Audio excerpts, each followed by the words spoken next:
5 years. 5 years of marriage. And Zainab thought she knew every shadow in Min-jae's world. She had accepted the violence, the danger, the blood on his shirts that wasn't his. She had built a life in Seoul, raised their daughter Hana in a penthouse that overlooked a city that both terrified and thrilled her. She thought she had seen all of him. The criminal, the husband, the father, the man who had dreamed her into existence. She was wrong. Before we continue, you must know that this is the second part of this story and you'll be lost if you don't watch the first part before this. The link to the first part is attached to the description of this video. If you are new, click on the like button and subscribe to get more intriguing videos like this. Let's go! It started on a Tuesday morning, ordinary and unremarkable. Hana was at her Korean language class. Min-jae had left early for a meeting, and Zainab was alone in the penthouse, working on designs for her upcoming collection. The autumn sun streamed through the windows, painting everything gold. She was happy, content, foolishly believing that the hard part was over, that they had survived the impossible beginning and earned their peace. Then her phone rang. Unknown number. Zainab almost didn't answer, but some instinct she couldn't name, made her pick up. Hello. Silence. Then breathing. Heavy, deliberate, meant to unsettle. Who is this? Zainab's voice sharpened with irritation and the first whisper of fear. Zainab Okafor. The voice was male, accented, Russian maybe. Or should I say Kwon Zainab now? The Nigerian fashion designer who married Seoul's most dangerous man. How romantic. Her blood ran cold. Who are you? Someone who's been watching you. You and your beautiful daughter. Hana, right? Such a pretty child. Those big brown eyes. That innocent smile. Zainab's heart stopped. If you touch my daughter. Relax, Mrs. Kwon. I haven't touched her. Yet. But I wanted you to know that I could. That your husband's enemies are my enemies.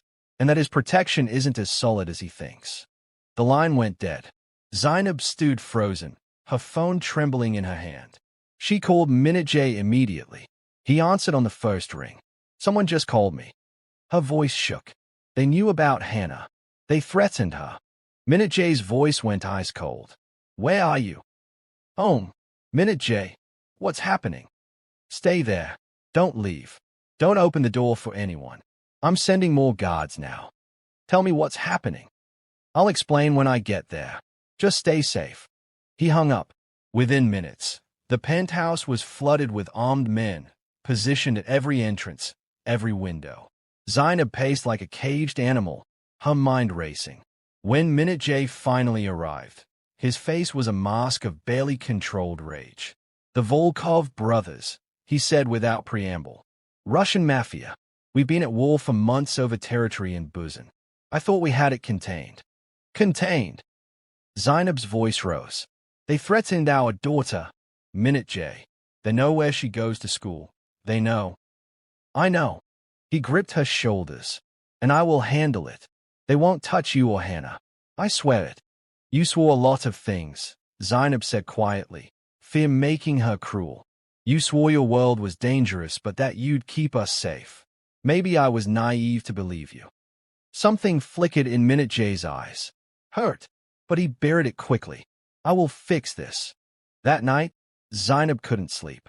She stood by Hana's bed, watching her daughter sleep, innocent and unaware of the monsters circling their lives.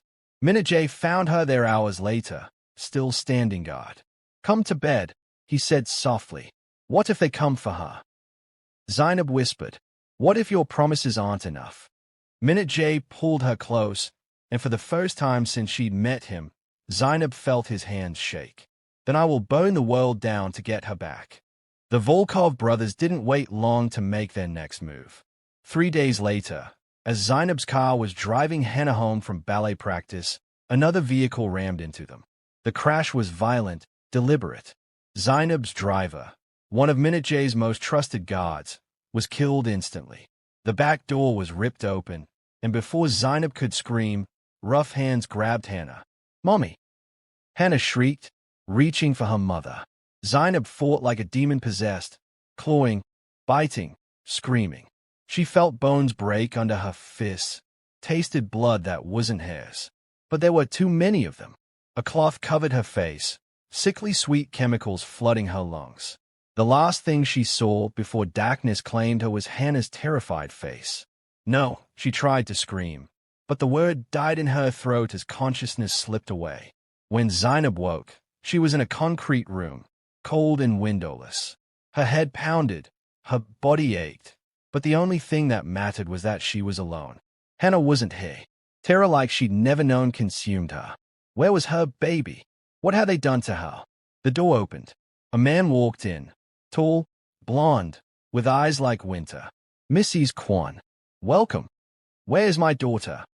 Zainab's voice was raw, desperate. Where is Hana? Safe. For now. Your husband has 12 hours to meet our demands. If he does, you and the girl go home. If he doesn't. The man smiled, cold and terrible. Well, you seem like a smart woman. I'm sure you can imagine. Please. Zainab had never begged for anything in her life, but she would beg now. She would do anything. Please don't hurt her. She's just a child. Then pray your husband values you more than his pride. They kept her in that room for hours. No food, no water, just darkness and fear so thick she could taste it. Zainab prayed in English, in Hausa, in broken Korean. She prayed to every god she'd ever heard of. Just let Hana be okay. Just let her baby survive this. Finally, the door opened again. The blonde man returned, his expression unreadable. Your husband has agreed to our terms. You're free to go. Hana. The girl is waiting upstairs. They led Zainab through a warehouse that smelled of salt and machinery, up metal stairs that clanged under her feet. And then she saw her. Hana, sitting on a chair, tear-stained but unharmed. Zainab ran to her, scooping her up, sobbing into her hair. Mommy's here, baby. Mommy's here. Min-jae appeared moments later, surrounded by his men. His face was carved from stone, but his eyes, when they met Zainab's, were pure anguish. He crossed to them in 3 strides, wrapping his arms around both of them. I'm sorry, he whispered against Zainab's hair. I'm so sorry. The drive home was silent. Hana had cried herself to sleep in Zainab's arms. Min-jae drove with white-knuckled hands, his jaw so tight Zainab could see the muscle jumping. When they finally reached the penthouse, he carried Hana to her room while Zainab followed, numb and shaking. After they tucked Hana in, Min-jae turned to Zainab. I need to tell you what I did. What you did. His eyes were hollow. The Volkovs wanted 3 things. Territory in Busan, a weapons shipment, and... He paused, his voice breaking. Me. Out of the game. Retired. Zainab stared at him. What are you saying? I'm saying I'm done. I signed over the territory, gave them the weapons, and I'm stepping down. My brother will take over the family business. You're retiring?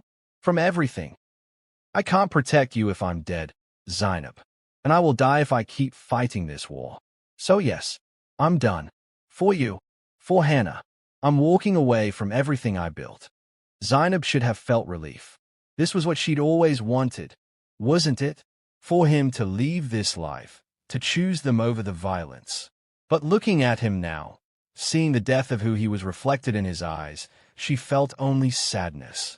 You don't have to. Yes, I do. He cupped her face.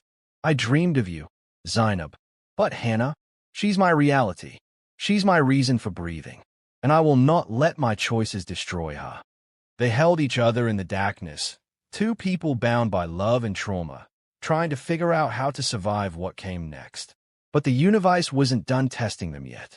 2 weeks later, Zainab was having lunch with Ji-won, a Korean woman who had become her closest friend in Seoul. They met at a cafe in Gangnam, the autumn air crisp and bright. Ji-won was stylish, funny, easy to talk to. Zainab had needed someone outside Min-jae's world, someone normal. You look exhausted, Ji-won said, studying Zainab over her latte. Still having nightmares about the kidnapping. Every night. Zainab stirred her coffee absently. And Hana too. She wakes up crying, calling for me. The therapist says it will take time. And Min-jae, how is he handling retirement? I don't know. Quiet. He spends all day in his office, taking calls, but he says is just tying up loose ends. I want to believe him. Ji-won reached across the table, squeezing Zainab's hand. You've been through hell. Both of you. But you're strong. You'll get through this. After lunch, Zainab decided to surprise Min-jae with takeout from his favorite restaurant. She picked up japchae and bulgogi, his comfort foods, and headed home early.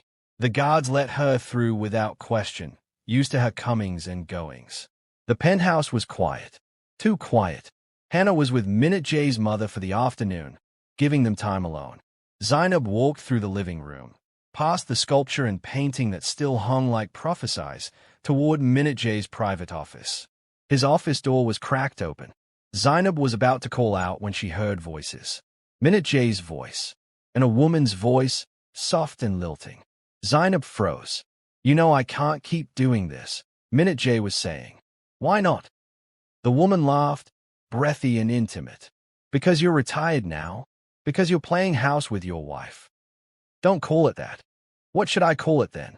You married her because you dreamed about her. That's not love, Min-jae. That's obsession. Zainab's hand shook, the takeout bag crinkling. No, this couldn't be happening. You don't understand, Min-jae said, his voice strained. I understand perfectly. You're bored.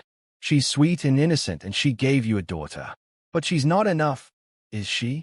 She can't give you what you need. Silence. Then, no, she can't. The words hit Zainab like physical blows. She staggered backward, the takeout falling from her hands, containers spilling across the marble floor. The crash was loud in the silence. The office door flew open. Min-jae stood there, his face draining of color when he saw her. Behind him, Zainab glimpsed a woman. Beautiful, Korean, impeccably dressed. Zainab. Don't. Zainab's voice broke. Don't say my name. It's not what you think. Really? She laughed, hysterical and broken. Because I think I just heard you tell another woman that your wife isn't enough for you. Please, Min-jae, tell me what else I should be thinking. The woman appeared in the doorway, her expression unreadable. I should go. Yes, Zainab said coldly. You should. After the woman left, Min-jae tried to approach Zainab, but she backed away like he was poison. Don't touch me. Don't you dare touch me. Let me explain. Explain what? That you've been cheating on me? How long? Min-jae, how long have you been sleeping with her? I haven't slept with anyone. His voice rose, desperate. Zainab, I swear, I haven't touched another woman since I met you. Then what was that? She gestured wildly toward his office. What was she doing, hey? What were you talking about? Min-jae ran his hands through his hair, his composure cracking. It's complicated. Uncomplicated. He looked at her, conflict warring in his eyes. There are things you don't know about me. Things I've kept hidden because I didn't want to scare you away. More hidden things. Zainab laughed bitterly. I married a criminal who kidnapped me. I've been threatened by Russian mobsters. My daughter was almost killed. What could possibly scare me more than that? Min-jae was silent for a long moment. Then, come with me. He led her through the penthouse, past rooms she'd been in 1,000 times, until he stopped at a door she'd never really noticed before. It was at the end of a hallway, nondescript, easily overlooked. I've never shown you this room, Min-jae said quietly, and I need you to keep an open mind. He unlocked the door. Inside was a room that made Zainab's breath catch. It was beautiful but unsettling. Deep red walls, soft lighting, furniture that looked expensive but strange. Things mounted on walls she couldn't immediately identify. Silk ropes, leather restraints. A.S.T. Andrew's cross standing in one corner like a dark sculpture. What is this? Zainab whispered, though part of her already knew. This is where I come when sex isn't enough. Min-jae's voice was raw with confession. I'm dominant, Zainab. I need control, power, the kind of intense experiences that go beyond vanilla intimacy. I've needed it since I was young, before I met you, before I even dreamed of you. Zainab stared at the room, trying to process what she was seeing. The woman. She's a professional dom. I hired her to scene with me. Nothing sexual, never actual sex. Just the power exchange, the dominance and submission. The things I couldn't ask of you. Why couldn't you ask me? Zainab turned to face him, hurt and confusion warring on her face. Because I respect you too much. Min-jae's eyes were desperate, pleading. Because you're my wife, the mother of my child, the woman I love more than anything. I didn't want to drag you into this darkness. I didn't want you to think I was sick or twisted or. So you hid it from me. Zainab's voice rose. You built a secret room in our home and paid another woman to fulfill your needs rather than talk to your wife. I was protecting you. You were lying to me. Tears streamed down her face. Every day, every night, you were lying. Acting like our sex life was enough when it wasn't. Letting me believe I knew all of you when there was this whole part you kept hidden. Min-jae reached for her, but she jerked away. Zainab, please. I need to leave. She was already backing toward the door. I need to get Hana and I need to leave. Don't do this. Don't take my daughter away because of my mistakes. Your mistakes. Zainab laughed through her tears. You kidnapped me, Min-jae. You forced me into 14 days that I somehow convinced myself was fate. Maybe everyone was right. Maybe it was just Stockholm Syndrome. Maybe I've been fooling myself this whole time. You don't mean that, don't I? She looked at him, this man she'd built a life with, and saw a stranger. I don't know what's real anymore. I don't know if anything between us has ever been real. She walked out of that room, out of the penthouse, her vision blurred by tears. She picked up Hana from Min-jae's mother's house, ignored the questions, and called Ji-won. I need a place to stay, she said, her voice breaking. Can I come to you? Of course, Ji-won said immediately. Come now. Ji-won lived in a modest apartment in Itaewon. Nothing like the penthouse, but safe and warm. She asked no questions, just made up the spare room, ordered food Zainab couldn't eat, and sat with her while she cried. He'll try to contact you, Ji-won said gently. What do you want me to say if he calls? Tell him I need time, Zainab whispered, watching Hana sleep on the couch. Tell him I don't know if I can do this anymore. Min-jae did call. 100 times that night. Zainab ignored every call, every text, every desperate message. But the next morning, when she looked out the window, she saw them. Men in black suits, positioned around Ji-won's building. Min-jae's guards. Is having us watched, Ji-won observed, peering through the curtains. Is protecting us, Zainab corrected quietly. The Volkovs may have backed off, but there are always threats in his world. Even when you leave him, he still protects you. Zainab said nothing, but her heart ached with the truth of it. Days became a week. Zainab threw herself into work, designing until her fingers cramped, using creation as an escape from the thoughts that wouldn't stop circling. Hana asked about her daddy constantly, breaking Zainab's heart with every innocent question. When is daddy coming home? Soon, baby. Soon. But Zainab didn't know if that was true. She didn't know if she could go back. How could she trust him again? How could she live with someone who kept such significant parts of himself hidden? Ji-won, to her credit, never pushed. She just listened when Zainab needed to talk, provided distraction when the silence became too heavy, and kept Hana entertained with movies and snacks. Can I ask you something? Ji-won said one evening after Hana had gone to bed. They sat on the balcony, the sole night alive around them. Of course. Do you still love him? Zainab closed her eyes. That's the problem. I do. God help me. I still love him so much it hurts. Then maybe the question isn't whether you can forgive what he did. Maybe it's whether you can accept all of who he is. I thought I had accepted it. The crime, the danger, all of it. But this is intimate, Ji-won finished gently. This is about your marriage, your bedroom, the most private parts of your relationship. It feels like a deeper betrayal. Yes. Zainab's voice broke.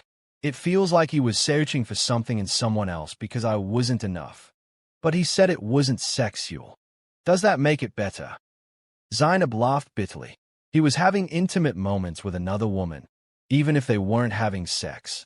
He was sharing parts of himself with her that he never shared with me. Ji-won was quiet for a moment. What are you going to do? I don't know. Zainab stared out at the lights of Seoul, the city she'd made her home? I honestly don't know.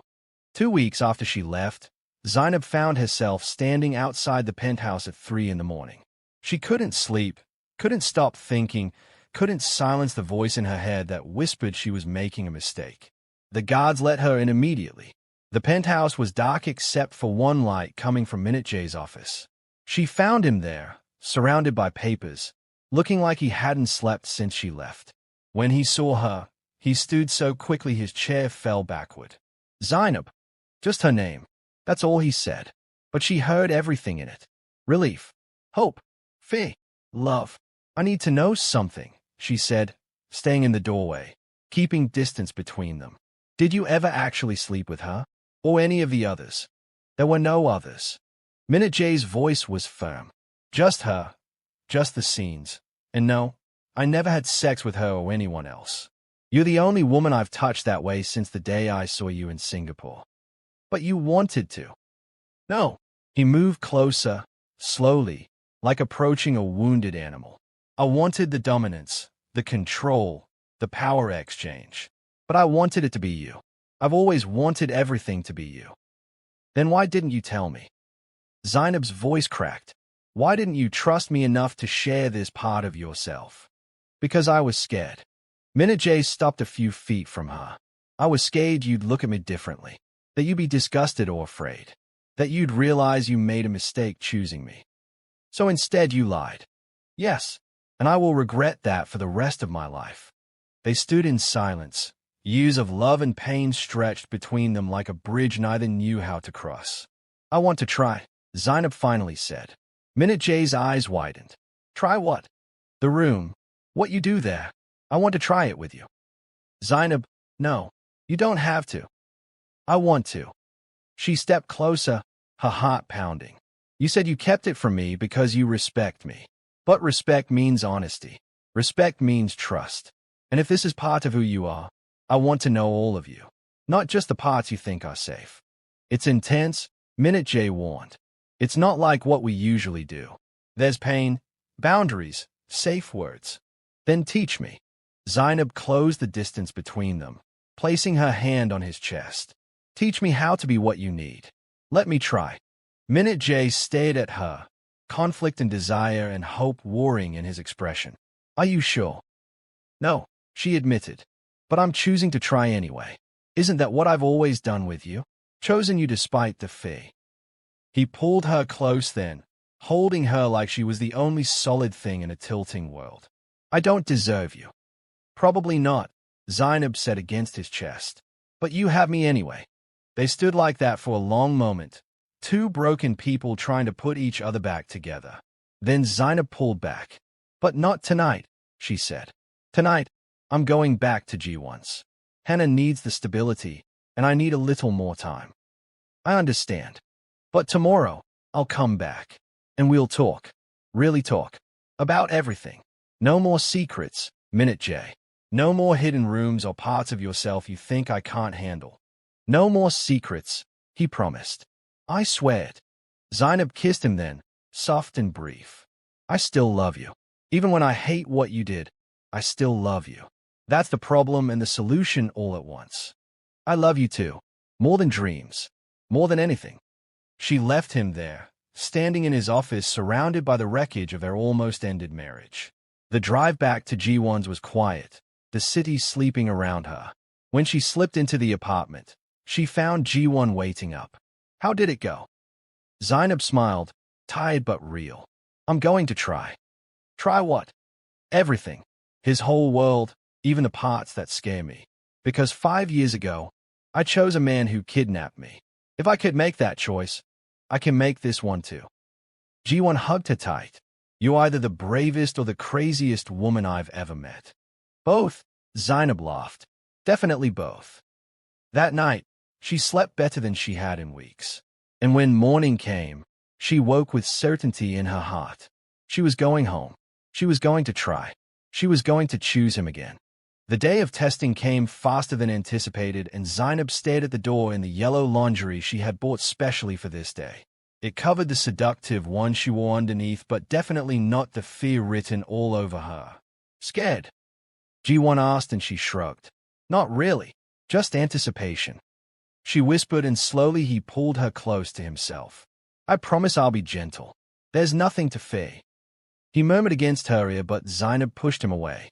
No, I don't want that. I want to see all of it.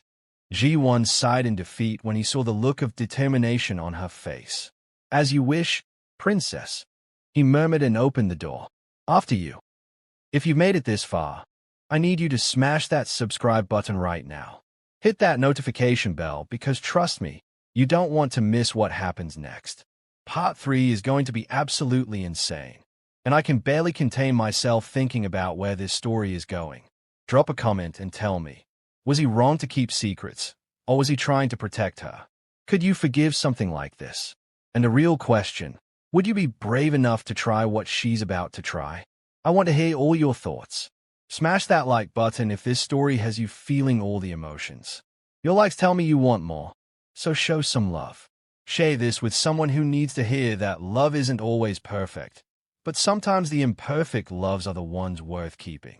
Part 3 is coming soon. And let me just say, Zainab is about to discover things about herself she never knew existed. Until next time, remember, the bravest thing you can do is choose love, even when it terrifies you.